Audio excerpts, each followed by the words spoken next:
Senhor, meus irmãos, chegamos na última aula do nosso trimestre, essa última aula dessa sequência de estudos sobre os Salmos, e vamos falar sobre um salmo que trata da unidade, da união, da koinonia, da comunhão, como você quer chamar essa ideia de pertencimento. E é sobre essa ideia de pertencimento, de unidade espiritual, que essa lição encerra esse trimestre e essa nossa sequência de aulas. Bom, vamos tratar sobre isso já.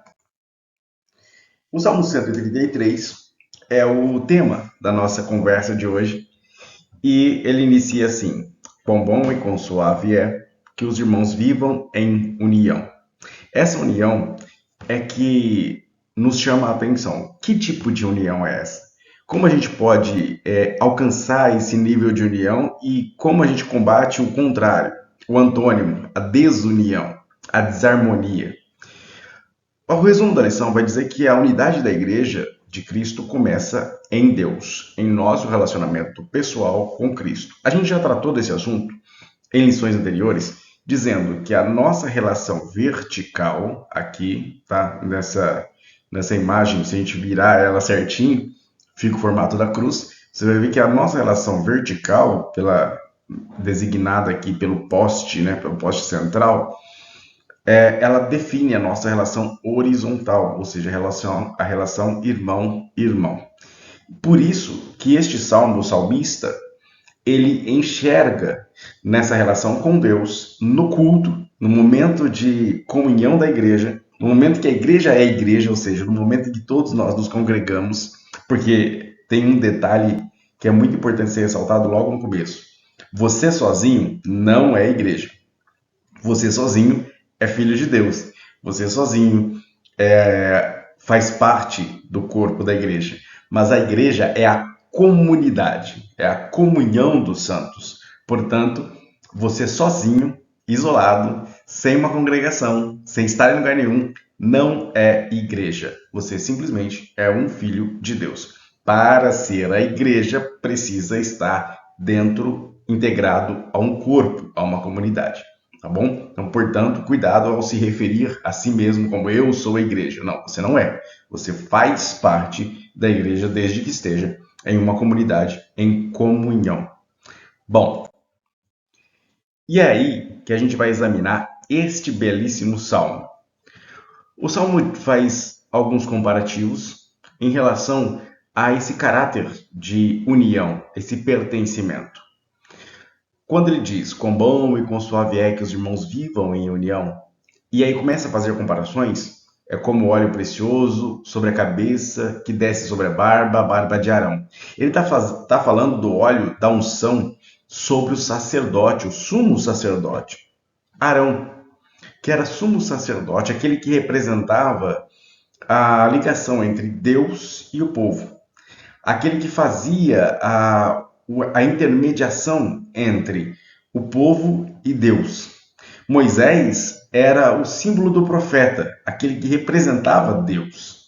Portanto, nós vemos nesta comparação a união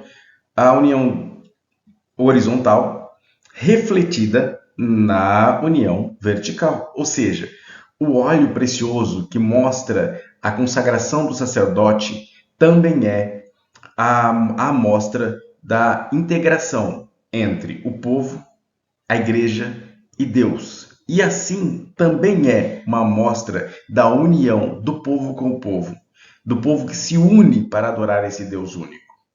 E ainda ele faz outra comparação, como o orvalho do Hermon, que desce sobre os montes de Sião.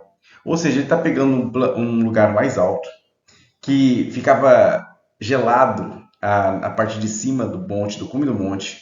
A neve derretia. O Kilimanjaro, por exemplo, é um dos montes que tem esse tipo de costume. Por causa da mudança climática, o Kilimanjaro, por exemplo, está começando a perder essa propriedade. Mas o topo congela, cria neve, e aí com o calor subindo desértico, ele começa a derreter e leva água para o deserto, leva água para regiões desérticas.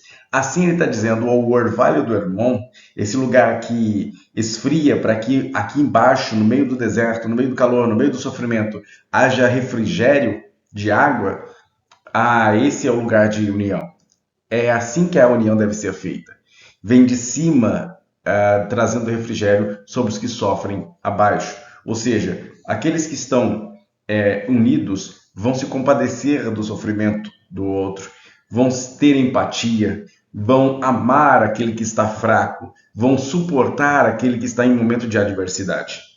A união, ela necessita, ela precisa desta integração, deste balanço, deste equilíbrio, deste cuidado. E aí ele entra com outro texto muito similar em termos de tema, que é João 17, a famosa oração sacerdotal. E aí nesses versos ele vai falar sobre a oração de Jesus, a oração que Jesus faz como nosso sacerdote, como nosso sumo sacerdote, como nosso intermediador, para que os seus discípulos se unissem, para que os seus discípulos tivessem esta mesma união que o salmista fala no Salmo 133. Por isso, ele pede a Deus, não só por aqueles que estavam crendo enquanto ele estava ali fazendo aquela oração, mas por aqueles que ainda iam crer. Ou seja, Jesus visualizava a igreja no século 21. E aí ele diz uma coisa muito importante, porque nessa oração do Pai Nosso, que demoraria várias lições para discutir só ela, ele fala sobre essa união mística entre Deus e a igreja, entre nós, filhos de Deus, e o próprio Deus. Ele diz que a união é tão preciosa e o amor é tão grande e a integração é tão preciosa, tão uníssona, que se assemelha à união mística da Trindade, a chamada pericorese. Ou seja, Jesus quer que nós, igreja, enquanto igreja, sejamos tão unidos a Ele quanto Ele é unido ao Pai. E se você não se espanta com uma oração tão ousada assim, meu amigo, você não entende o que é a união mística da Trindade. Como a Trindade é tão plenamente unida desde a eternidade. Em momento algum na história, nós podemos contemplar ou sequer dimensionar o tamanho desta união e como esta união é realizada. Somente, eu acho que não lembro se é São Crisóstomo que fala da maravilha da dança da Trindade. Essa ele chama de dança. Eu não me lembro se é João Crisóstomo que fala isso, mas é um pai da igreja muito famoso que olha para este termo e se encanta, porque a Trindade é um mistério e, ao mesmo tempo, é uma mostra de união e de integração contínua, de comunhão contínua. E aí, Jesus está orando ao Pai, dizendo: olha, que a nossa união se reflita também na união da igreja, que os meus filhos também tenham, que os meus irmãos também tenham a mesma união e a mesma comunhão e intimidade que eu tenho contigo, ó Pai. É isso que Jesus está fazendo. Está falando: olha, Senhor, eu quero que eles tenham união comigo, assim como eu tenho união contigo. É um relacionamento extremamente íntimo. É uma intimidade que toda e qualquer pessoa que ama a Deus quer ter. E Jesus está fazendo desta oração, pedindo: Deus, dê a eles isso, que nem eles entendem qual é o tamanho, qual é a força, qual é o peso, qual é a grandiosidade dessa união, pois dê a eles isso para que eles não só raciocinem, mas sintam também esta integração, esta sensação de pertencimento. É maravilhoso isso. Por isso é importante a gente pensar neste salmo e neste texto para falar sobre unidade.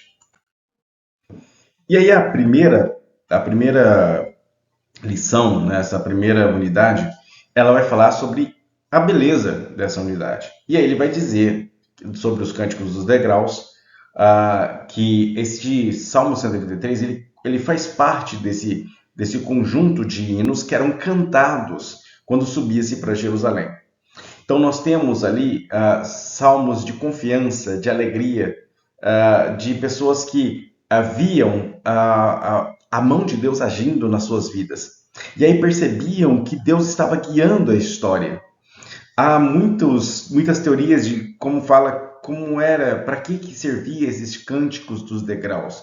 Uns atribuem a esse período de saída do cativeiro babilônico e a ida até Jerusalém, que é uma região mais alta, e enquanto eles subiam para Jerusalém, eles cantavam esses hinos. Outros dizem que é no momento do sacrifício do Cordeiro Pascual.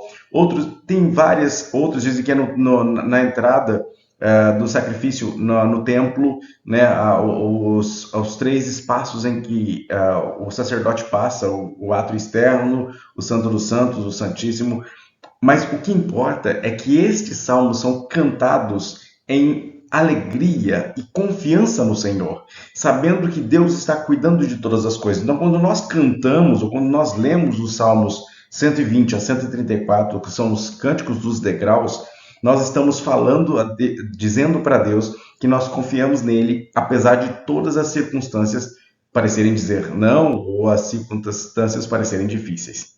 E aí é nessa unidade, nesse ambiente de confiança em Deus, é que a igreja cresce. Se você tem um ambiente de união, de amizade, a sua vida tende a ser uma vida de positividade, de otimismo. Quando o ambiente em que você é criado, ele é austero, ele é difícil, ele é hostil, a dificuldade em vencer essas barreiras é muito maior. É lógico, nós temos aí o campo da inteligência emocional, o campo da resiliência para treinar a pessoa que está em ambientes hostis a superar essas adversidades e ir para uma progressão, uma mentalidade de desenvolvimento. Mas quanto melhor é o ambiente em que se está instalado, quanto mais amizade existe, menos dificuldades para a superação de dor, menos perigo de ficar isolado e deprimido a pessoa tem. Por isso, a gente tem que buscar cada vez mais ambientes saudáveis. Se a gente não está inserido em ambientes saudáveis, a gente deve criar ambientes saudáveis. A beleza da unidade faz com que todo o nosso entorno, as coisas fiquem bons e sejam suaves. Se a gente olha para o salmista Davi, olhando para a congregação, louvando Deus em conjunto, e ele acredita que aquilo seja uma beleza, que aquilo ali sim é bom, ele está olhando para a congregação cantando, ele como o líder e também pastor daquela congregação de Israel, quando ele olha toda esta integração, ele exclama a Deus, no Salmo 133, de alegria por ver a unidade do povo. Nós temos que buscar na nossa igreja, na nossa família, no nosso ministério de forma geral, ter esta unidade, esta comunhão, para que o ambiente se torne tão saudável que gere frutos positivos para todos aqueles que chegam, todos aqueles que se integram, e não seja um lugar de panelinhas, de inimizades. E assim, a gente pode fazer com que os símbolos trazidos por Davi neste salmo possam efetivamente serem utilizados na nossa vida de unidade de igreja. O óleo que representa essa santidade, esta consagração, o orvalho que simboliza o refrigério, o consolo. Quanto mais a gente tem integrado isso, quanto mais a gente ama e é correspondido, quanto mais a gente busca essa unidade dentro do corpo de Cristo, mais progresso a igreja tem. Melhor e mais frutífero é o nosso ministério, melhor é a nossa vida com Cristo. E aí a gente passa a ter força e também, lógico, ter apoio nos momentos difíceis. Porque é impossível a gente achar que vai ser bom e suave o tempo todo. Nós estamos falando de seres humanos que vão tretar, que vão ter dificuldades, que vão ter empates, que vão ter discordâncias. Mas nos momentos em que a gente preza, quando a gente busca esta unidade, esta integração em Cristo, as nossas diferenças são resolvidas muito mais facilmente do que em inimizade, em conflitos, sem essa comunhão necessária que é cobrada dos santos, que é cobrada de nós cristãos enquanto cristãos. Por quê? Porque cristão significa pequeno Cristo. E nós temos que, portanto, refletir esta humildade, esta mansidão que Cristo nos ensinou a ter. A unidade 2 vai falar sobre essa fidelidade que frutifica. E ela frutifica não só na igreja, no momento da comunhão. Não é só no culto. A gente não pode ser manso, suave, bom, unido, altruísta. Não, a gente não pode ser só benéfico ou bondoso para o nosso irmão no momento do culto. Deus está nos chamando para uma vida de unidade, para uma integração completa, para uma pericorese. Então, por isso, essa sensação de pertencimento tem que ser contínua em todos os lugares onde estivermos. Essa fidelidade a Deus e essa comunhão com o próximo tem que frutificar na igreja, ou seja, no meu ministério, naquilo que eu exerço, eu tenho que ser bondoso, Sabe aquelas pessoas que se apegam à cadeira que sentam? Sabe aquelas pessoas que dizem eu não troco, eu não dou honra a ninguém, não, sou eu que tenho que fazer, sou eu. Ou acabam se colocando em uma posição de superioridade e têm dificuldades em servir, em perdoar, em amar, em cuidar, em conduzir, em dividir informação, gente. Dentro do próprio ministério, dentro da própria igreja, muitas vezes as pessoas têm dificuldade até de dividir informação. E porque acham que isso seria danoso, ou que a pessoa estaria tentando puxar o seu tapete em termos de ministério. Como se ministério fosse cargo, ou se ministério fosse uma coisa para subir. Não, ministério é para descer. Quanto mais alto o meu cargo, mais eu desço, mais servo eu sou. Por isso a oração sacerdotal de Jesus combatia aquilo que João e seu irmão faziam de dizer, Deus, deixa eu sentar do seu lado. Ei, Jesus, no teu reino, deixa a gente ocupar lugares de destaque. Ei, quem é o maior no reino dos céus? Enquanto os discípulos discutiam isso, Jesus estava orando para que eles voltassem a cabeça para um pertencimento de unidade, para essa vontade de ser cada vez mais manso, humilde e ajudar o próximo.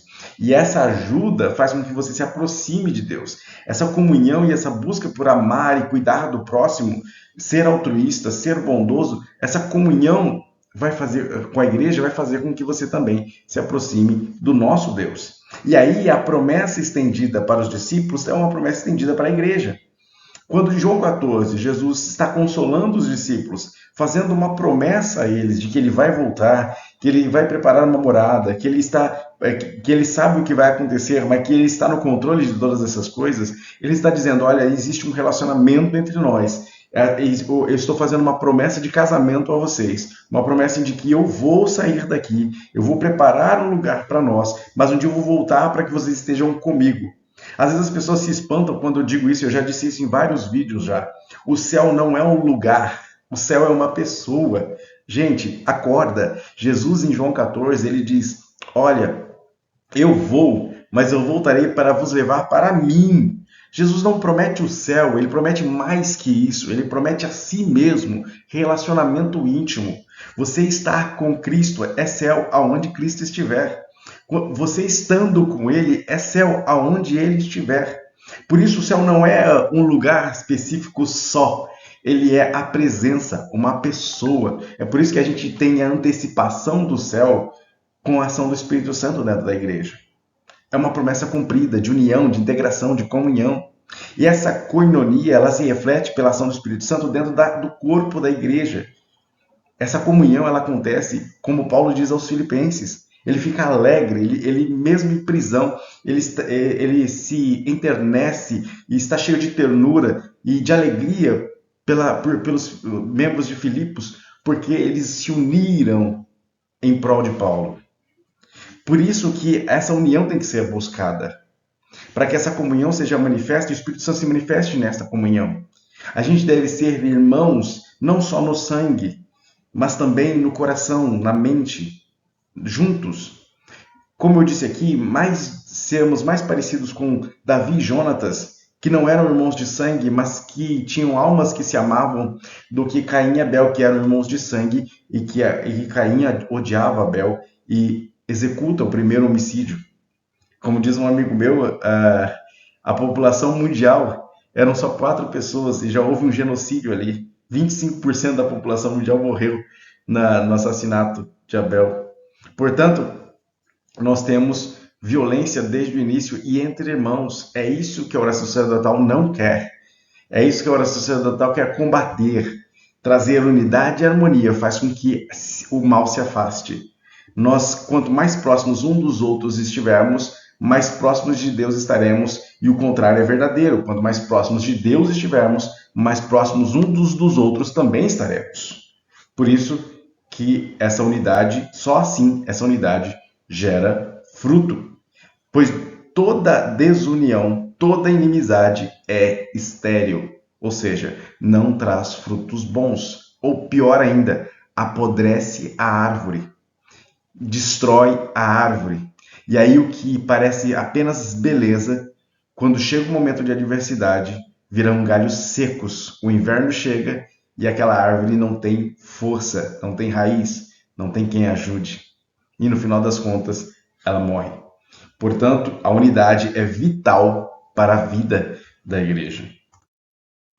E é por isso que para que essa unidade aconteça e ela frutifique, a gente precisa de três coisas importantíssimas. Unidade na doutrina, ou seja, todos têm que ter um ensino salutar. O que é um ensino salutar? Doutrina. Não é uso e costume, gente. Não é ficar batendo em tamanho de cabelo, em esmalte de unha, em batom, em tamanho de saia. Não é batendo nisso. A unidade da igreja não está nisso. Isso não é doutrina. Isso não é doutrina. Isso é uso e costume. Ah, é necessário? Claro que é. Eu ensino a doutrina, princípio bíblico, ordem e decência. Está dentro da ordem, dentro da decência, o ensino é salutar. O ensino a doutrina vai ensinar que você glorifica a Cristo em todo o teu ser, corpo, alma e espírito. Então, se eu glorifico a Cristo no corpo, eu vou ser decente. Mas eu não preciso que o pastor esteja com uma fita métrica medindo a saia das irmãs, ou medindo a ponta do cabelo, ou verificando se existe algum costume que ela não está obedecendo. A gente tem que parar de agir como se estivéssemos no século XII, como se ainda habitássemos nas eras das trevas, em que o diabo usa caldeirões e tridentes. O diabo não usa mais caldeirão e tridente. Hoje ele usa casas de massagem. Hoje ele usa prostíbulos. Hoje ele usa outros recursos muito mais tecnológicos. E a igreja tentando combater o diabo com óleo ungido, com tijolo, com sei lá o que mais. Portanto, a unidade da igreja é frutífera, a igreja é poderosa quando está unida em doutrina, quando existe ensino firme. Não é crendice, não é maldição hereditária, não é lançamento de praga, não é arraial gospel, não é funk gospel, não é nada enfeitado, é doutrina, é Bíblia, é ensino que realmente edifica, que verdadeiramente tem base, e não um monte de baboseiras com misticismos incutidos para tentar enganar quem quer ser enganado, infelizmente, por essas bizarrices. Desde o conservadorismo monástico, ou seja, aquela ideia de que você tem o pelo do sovaco desse tamanho, não rapa a perna, a mulher tem que ser a mais bruxa possível, o homem tem que ser o mais brega possível, e tá tudo certo, que assim você é santo. Desde esse monastério incutido, desde essa ideia de monastério, até os absurdos do misticismo ou da vida gélida, fria, em que a Bíblia é examinada apenas como livro comum. Nós temos que observar o equilíbrio, porque unidade é equilíbrio, e ter na igreja o fruto de uma doutrina forte, baseada no didaquê, no ensino dos apóstolos, na doutrina verdadeira, na comunhão com o Espírito Santo, no partir do pão, na oração, no jejum, no cuidado. E aí isso entra a piedade, a unidade na piedade. Quando nós louvamos juntos, quando o louvor é congregacional, quando nós temos a oração em conjunto, quando nós oramos pelos nossos irmãos e os nossos irmãos oram por nós, quando nós não nos colocamos em superioridade, como se nós fôssemos mais santos e a nossa oração valesse mais que a do meu irmão, como se houvesse oração forte e oração fraca. Portanto, quando a gente está unido na piedade, também a gente pode frutificar enquanto igreja. E isso não pode ficar restrito às quatro paredes da igreja. Isso também tem que invadir a sociedade. Eu disse isso uma vez na igreja e isso causou um certo espanto, mas eu vou dizer para você se espantar mesmo, tem que causar espanto. Uma igreja que não causa impacto na sociedade é uma igreja inútil, totalmente inútil. Derruba as paredes, acaba com o culto, porque é inútil, ela tem que impactar a sociedade. Uma igreja que não impacte a sociedade é uma igreja inútil. Portanto, no serviço, a unidade no serviço deve acontecer. Ação social, caridade. A igreja tem que pertencer, tem que ser embaixadora de Cristo. Já imaginou? Eu sou embaixador de um outro país. Eu vejo no país no qual eu sou embaixador coisas que ofendem o meu país e eu não ajo nada, não faço nada. Não vou nem repreender aquele que está ofendendo o meu país. Eu não vou fazer nada. O que eu estou fazendo lá como embaixador? Nós somos embaixador do reino de Cristo, do reino de Deus. Como a gente aceita que a sociedade bombardeie o reino de Deus com ofensas, com agressões, e a gente, como embaixador, não faça nada? Não haja e não eduque, não mostre para a sociedade quem realmente Deus é, quem Cristo é e os frutos que a igreja pode gerar através desta unidade, desse poder como embaixadores de Cristo na terra. Por isso, uma igreja que não interfere na sociedade é uma igreja inútil. E assim, meus irmãos, terminamos na nossa conversa para enaltecendo aí a sua participação nas últimas 13 lições, das 13 semanas. Espero que tenha sido bênção para você. Ainda não sei se nós faremos a próxima lição dos jovens, tá? Ainda tenho que olhar a lição ainda, mas de qualquer forma, acompanhe o canal, compartilhe com seus amigos e eu espero que você indique para mais pessoas. Nós continuaremos postando os vídeos temáticos e vários vídeos ainda no canal do Decorrer do Tempo, mas o importante agora é agradecer você por ter me acompanhado nestas 3 lições, que eu achei muito importante, falando sobre um tema tão precioso como o tema de Salmos. Mas, semana que vem, com certeza, tem mais algum vídeo interessante para que você possa discutir comigo o que você acha sobre um tema da Bíblia, da vida, da espiritualidade como um todo, da religiosidade, da nossa vida ativa como cristão e não uma vida só com nomenclatura de cristão. Tá bom, gente? Que Deus abençoe. Vejo vocês no próximo vídeo. Até mais.